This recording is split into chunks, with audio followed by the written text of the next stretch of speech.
CPM व उससे संबद्ध संगठन सीटू ने उद्योगों को बचाने की मांग को लेकर जिले भर में जत्थामोह कार्यक्रम शुरू किया है। पार्टी नेताओं ने स्पष्ट किया कि यह पारंपरिक जुलूस नहीं बल्कि तृणमूल सरकार के खिलाफ एक संगठित विरोध कार्यक्रम है।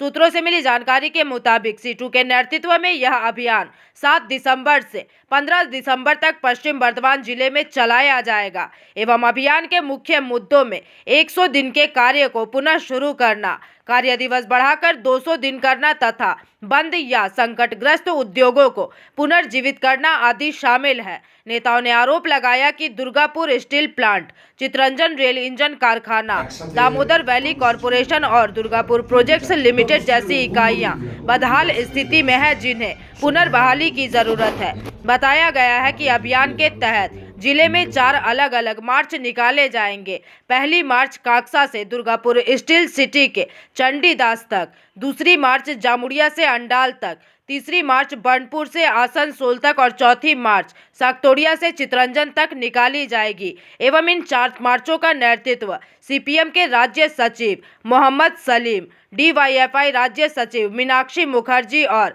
सीपीएम नेता पार्थ मुखर्जी करेंगे। प्राप्त जानकारी के अनुसार गुरुवार को दुर्गापुर स्थित सीटू कार्यालय में आयोजित प्रेस कॉन्फ्रेंस में पदाधिकारी विश्वरूप बैनर्जी, बीरेश्वर मंडल सहित अन्य नेता मौजूद रहे। इस दौरान सीटू नेता विश्वरूप बैनर्जी ने अपने वक्तव्यों को रखा।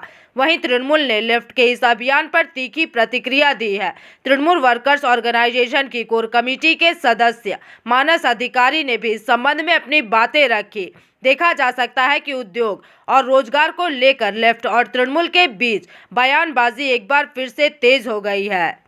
জাঠামো এটা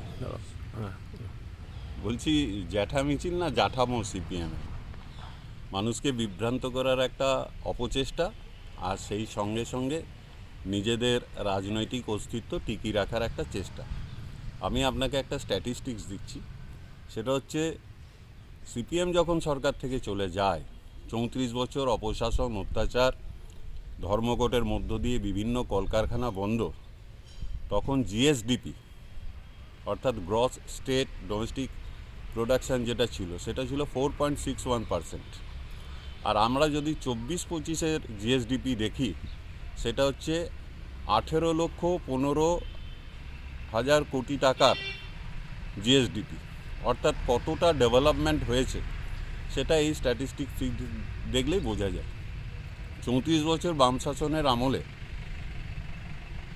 শিক্ষা থেকে শুরু করে, কলকারখানা থেকে শুরু করে, স্বাস্থ্য দপ্তর সমস্ত জায়গায় ভঙ্গুর অবস্থার সৃষ্টি করে দিয়েছিল, যেটা বর্তমানে মমতা ব্যানার্জির হাত ধরে পশ্চিমবাংলা সার্বিক অন্য বিষয়গুলিকে কেন্দ্র করে একটা সাম্প্রদায়িক মেরুকরণ, ধর্মীয় মেরুকরণ এবং এসআইআরের সময় থেকেই বা আগে থেকেই একটা ভোট কেন্দ্রিক ভাবনা যেভাবে পরিচালিত হচ্ছে রাজ্যকে ভাগাভাগি করে, সেইরকম একটা সময়ে আমরা মনে করছি বামপন্থী ট্রেড ইউনিয়ন, ক্ষেতমজুর, কৃষক, বস্তি সংগঠন হিসেবে যে আমরা উল্টো দিকে রুজি অধিকার রক্ষা, অর্জিত অধিকারকে রক্ষা, ভবিষ্যৎ প্রজন্মের কাজের দাবি এবং অঞ্চল সহ এলাকার সামগ্রিক উন্নয়নে সকল ধর্ম মত নির্বিশেষে সবাইকে একযোগে এক হয়ে অঞ্চলকে, রাজ্যকে, দেশকে রক্ষা করার মাধ্যমে আমরা কর্মসংস্থানকে মুখ্য রেখে